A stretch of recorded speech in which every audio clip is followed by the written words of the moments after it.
बिस्मिल्लाहिर्रहमानिर्रहीम। अल्लाहुम्मा सल्ली अला मुहम्मदिन व अला आलि मुहम्मद। Welcome to the show. साहिब नवाज शरीफ की विक्ट्री स्पीच पर क्या तबसरा करें, उससे पहले चंद तीन अहम पॉइंट्स हैं, उनको अपने जहन में सजा लीजिए ताकि हम कम वक्त में ज़्यादा कम्युनिकेशन कर सकें।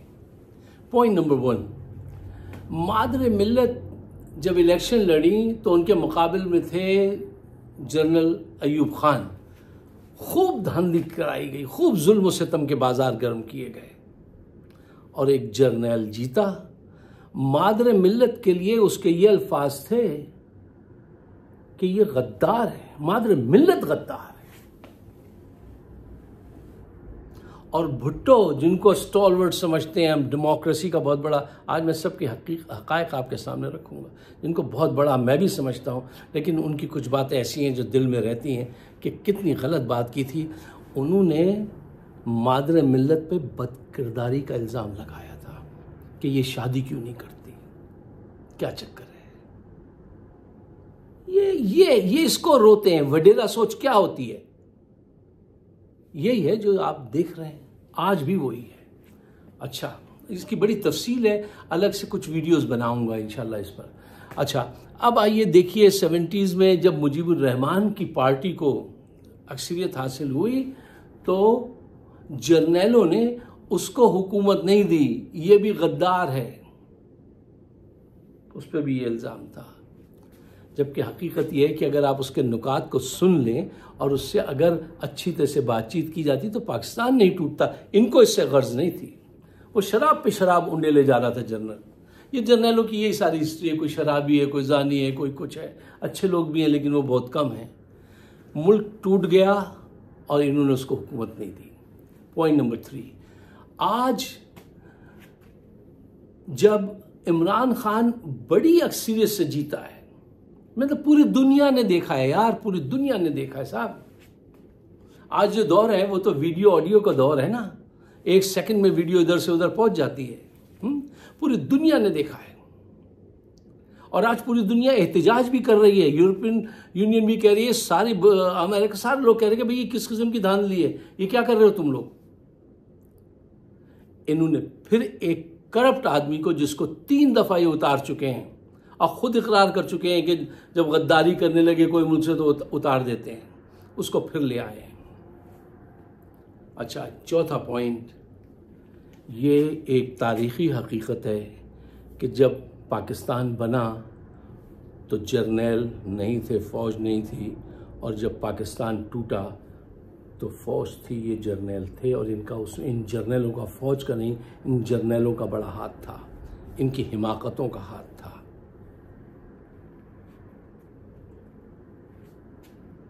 ये हक़ाइक़ हैं, आप इनको चैलेंज नहीं कर सकते। अगर है तो आइए कीजिए चैलेंज। अच्छा, नवाज शरीफ की तकरीर पे क्या तबसरा करें, इसमें कोई ऐसी बात तो नहीं थी कि जिसने मेरे इल्म में इजाफा किया हो या उन्होंने मुल्क के मसाइल का कोई बड़ा ज़बरदस्त फार्मूला हल पेश किया हो। नहीं, वो इक़्तिदार की हवस। फरमा रहे थे मैं मुल्क को मुश्किलात से निकालूंगा। तो मैंने कहा ये फरमाइए कि मुल्क को मुश्किलात में फंसाया किसने था,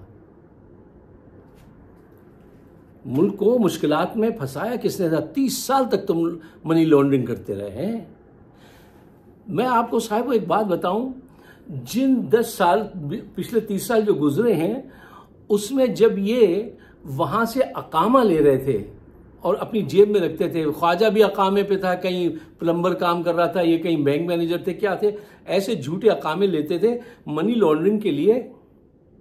उस वक्त इंडिया ने अरब वर्ल्ड से $500 बिलियन से ऊपर का बिजनेस कर दिया था और ये अकामे में रख के पैसे वहां भेज रहे थे। अच्छा, अब वो फरमा रहे थे कि मैं मुश्किलात दूर करूंगा। उनके भाई साहब जो है छोटे वाले, उन्होंने एक दफा फरमाया था कि मैंने पाकिस्तान के बहुत पैसे बचाए हैं। तो मैंने उनसे अपने इसी प्रोग्राम में अर्ज किया था कि ये बता दीजिए कि वो पैसे कहाँ रखे हैं, क्योंकि बुरे हालात हैं, वो पैसे इस वक्त काम आ जाएंगे। उस आदमी ने ये नहीं बताया, उसने पीडीएम की हुकूमत बाजवा के साथ मिलकर कायम की और 1100 अरब रुपए के मुकदमात निपटा दिए, 1100 अरब रुपए के। और उसके बाद दावा करता रहा कि मैं आटा सस्ता करूंगा, वरना अपने कपड़े जो है बेच के तुम्हें आटा दिलाऊंगा। अब कौम उनको ढूंढती है, जब पकड़ती है कहती है भाई अब दिलवाओ आटा, तो वो भाग जाता है वो आदमी वहां से। आप आज़ादी से लाहौर में घूम नहीं सकते। एक दफ़ा और नवाज शरीफ साहब ने फरमाया, किसी ने उनके चाहने वाले ने लिखा कि एक पोस्टिंग थी कि नवाज शरीफ नई तारीख रकम करेंगे, तो किसी दिल जले ने लिख दिया नीचे, उनसे कहो तारीख रकम न करें, वो रकम वापस कर दें, बस ये बहुत है पाकिस्तान के लिए। तो अब दोबारा वही खेल हो रहा है, और ये सारा खेल कौन करा रहा है? ये जर्नैल करा रहे हैं। और ये बात ये इनको जहन में रखनी चाहिए। जिस तरह आज नून बिल्कुल एक्सपोज हो गई है और लोगों के दिल से नजर से उतर के बिल्कुल गिर गई है, गड़ गई है जमीन में, वही हशर आपका होने जा रहा है। मैं ये तो नहीं कहता कि we hate you, but we have lost all the respect we have in our heart for you. जर्नलों के लिए कह रहा हूं, वो इज्जत। कल मैंने एक वीडियो की और उसमें यही इसी ख्वाहिश का इजहार किया था। कल की वीडियो उठा के देखिए कि रात की मैंने क्या कहा था कि बस अब इमरान खान को चाहिए कि ये माफ़ी दें, आम माफ़ी का ऐलान करें, और हम तो रोमांस बचपन से है हमारा, तो फौज के साथ मिल के काम करें, हैं? और आज सुबह उठे तो देखा कि सारे रिजल्ट चेंज कर दिए। जहां 50-50 हजार की वोट की बढ़तरी थी, उनको दूसरे के हक में करवा दिया 50-50 हजार, 30-30 हजार। यार ऐसे धांधली। उस पर नवाज शरीफ कह रहे हैं कि आइए मेरे साथ मिलकर चलिए, दावत दे रहे हैं पीटीआई को। यानी जिसका मैंडेट आपने चुराया है, उससे आप कह रहे हैं मैंने तुम्हारा मैंडेट चुरा लिया, आओ अब हमारे साथ चलो। ये ऐसी बात है कि कोई डाकू आपके घर आए, डाका डाले, और फिर उसके डाका जब खत्म हो जाए तो वो कहे आओ डेरे पे चलिए, वहां चल के शराब पियेंगे और रक्स देखेंगे, महबूबा ओ महबूबा, वो रक्स देखेंगे और शराब पियेंगे, तुम भी मेरे साथ चलो, सामान तुम्हारा ही लूटा है। कोई जी शऊर आदमी ऐसी हरकत करेगा? और ये सब इनकी बैकिंग से हो रहा है, जर्नैलों की।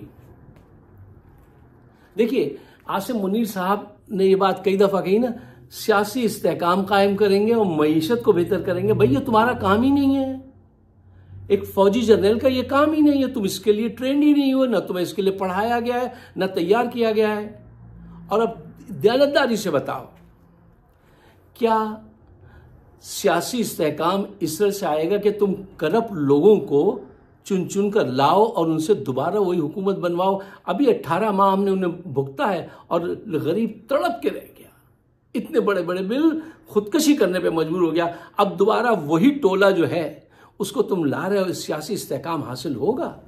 कोई आसिम मुनीर से जाके पूछे।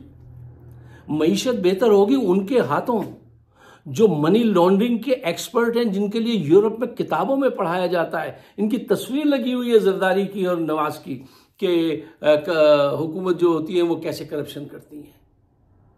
उनको आप पावर में लाते हो, ये करप्ट लोगों को क्यों पावर में लाते हो? देखिए 265 सीट में से इनको 15 सीटें मुश्किल से मिली हैं नेशनल असेंबली की, नून को, उसको 60 तक ले गए चोरी करवा के। अभी 60 पे ही इन्होंने स्पीच भी करवा दी था कि जल्द से जल्द ये मुकाओ, पूरी दुनिया को पैगाम भेज दो। और आज यूरोपियन यूनियन हो, अमेरिका हो, सारी बड़ी कुव्वतें कह रही कि भाई ये कैसी धांधली, क्या चक्कर है, ये क्या हो रहा है, ये क्या कर रहे हो तुम? मुझे अफसोस होता है, चलो ये तो एक्सपोज हो गए नून वाले, ठीक है ना, और ये जरदारी ये सब। यार मुझे बड़ी अफसोस होता है जब फौज के लिए कोई ऐसी बात होती है ना, जब वो मेरे दिल से गिरती है तो मुझे अफसोस होता है कि यार मेरा ख्वाब, मेरा सपना तो कभी उस वर्दी को पहनने का था जो अनफॉर्चुनेट नहीं हुआ मेरे नसीब में, लेकिन हमेशा से एक दोस्ती, एक इज्जत रही, वो ख़त्म हो गई। कहते हैं ना, ज़मीन से गिरा हुआ उठ सकता है, नज़रों से गिरा हुआ नहीं उठ सकता। आज जो कुछ भी हो रहा है वो इनके इमा पर हो रहा है, इनको ज़रा ख्याल नहीं है। और उससे दुश्मनी बांधी है, जिसको आज दुनिया में ऑक्सफोर्ड यूनिवर्सिटी का वाइस चांसलर बनाने के लिए जिन लोगों को नॉमिनेट किया जा रहा है उसमें एक नाम इमरान खान का है। पूरी वेस्ट उसको सुनता है, जो तुम्हें कर्जा देते हैं उसकी दलील को मानते हैं, उससे प्यार करते हैं, उसको समझते हैं कि ये वैल्यूएबल बात कर रहा है, ये सच्ची बात कर रहा होगा। उसको जेल में बंद किया। जिसको पूरा वेस्ट कहता है ये चोर हैं, अपनी किताबों में पढ़ा रहा है, उनको लाके हुक्मरानी करा रहा है। तुम्हारा इनसे अंदर अंदर कुछ रिश्ता है जरूर, कोई रास्ता है जरूर। बड़ी हकायक ऐसे हैं, कभी बात करते करते मैं एकदम खो जाता हूँ। मैं सोचता हूँ कि 75 साल गुजर गए, ऑलमोस्ट ए सदी, coming close to a century ना, और ये हरकतें वही, देखिए जो मैंने फातिमा जिन्ना से आपको यहां तक बताई, वही हरकतें हैं। ये लोग जो इतनी मर्तबा लूट चुके हैं, पूरी रात डाका जनी हुई है। वकार मलिक एक बहुत अच्छा पॉलिटिकल कमेंटेटर है, आज उसने अपनी उसमें दिखाया है कि एक फौजी वर्दी में दरवाजा धक्का दे के लोगों को कैसे अंदर पहुंच रहा है, पोलिंग स्टेशन में कैसे लोगों को बाहर निकाल रहा है। जरा उसका प्रोग्राम जरूर देखिएगा, वो दर्दमंद दिल रखता है। वकार मलिक बहुत अच्छी बात करता है, सबूत के साथ बात करता है। अफसोस हुआ। अब क्या होने वाला है नेक्स्ट, हमें क्या करना है? देखिए, ये कल मैंने एक वीडियो बनाई थी जिसमें कहा था कि इमरान खान साहब को माफ़ी का ऐलान कर दें, हम मिलकर काम करें फ़ौज के साथ। ऐसे खुशी के लम्हात थे मेरे लिए। सुबह उठा तो सारे दुनिया बदल चुकी थी। तो अब जो है सूरत हाल ये अपनी जंग जारी रखें, आप भी अपनी जंग जारी रखें, और इनको ये समझना चाहिए कि ये अब लोगों के सियासी शऊर से टकरा गए हैं और लोग गिव अप करने वाले नहीं हैं। ये यंग जनरेशन है, ये गिव अप नहीं करेगी, जिसके लिए आज वो फरमा रहे थे। ज़रा देखो ब्राइब कैसे करते हैं, कह रहे हैं और लैपटॉप खरीद लिए यूथ यूथ के लिए, यूथ आई है इधर, हाथ उठाओ। लोगों ने कुछ हाथ उठा, कहेंगे हाँ बहुत यूथ आई है, उनके लिए लैपटॉप खरीदो, इनको वजीफे दो।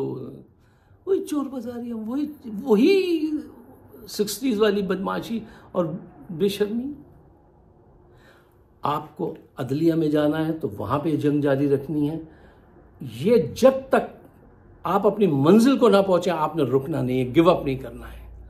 और इस बात का खास ख्याल रखें कि ये अब जेल में इमरान खान के साथ क्या कर सकते हैं, क्या करना चाहेंगे, उस पर ज़रा विजिलेंट रहना पड़ेगा। नेक्स्ट वीडियो इंशाल्लाह कोशिश करूंगा कि उस पर मैं आपके सामने पेश करूं। अगर आप मेरे ख्यालात से इत्तफाक करते हैं तो पाकिस्तान के बेहतर मुस्तकबिल के लिए इसको शेयर ज़रूर कीजिएगा, राय आमा बढ़ाइए, कम्युनिकेशन बढ़ाइए। ये जो इतनी बड़ी जीत अल्लाह ताला ने आपको दी है इस इलेक्शन में, उसमें कम्युनिकेशन का बहुत बड़ा हाथ है।